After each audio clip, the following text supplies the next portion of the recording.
8 наурыз бүгін күн ғажайып.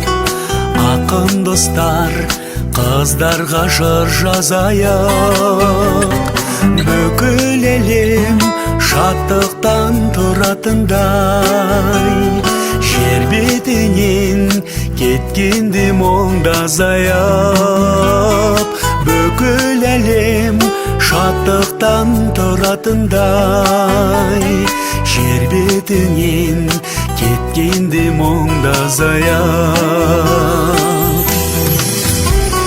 8 наурыз бүгін ерекше күн. Жұпар ауа көрдің бе жел ескенін. Аяулым-ау наздыңша күндегіден, бақыттырақ болуын келесінің.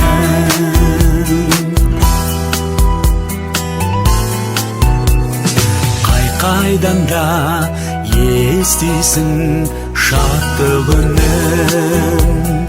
Көктем ару құшағын ашты бүгін.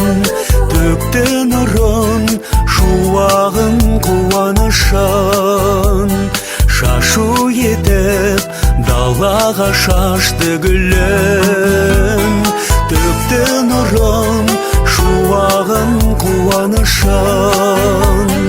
Шашу етіп далаға шашты гүлін.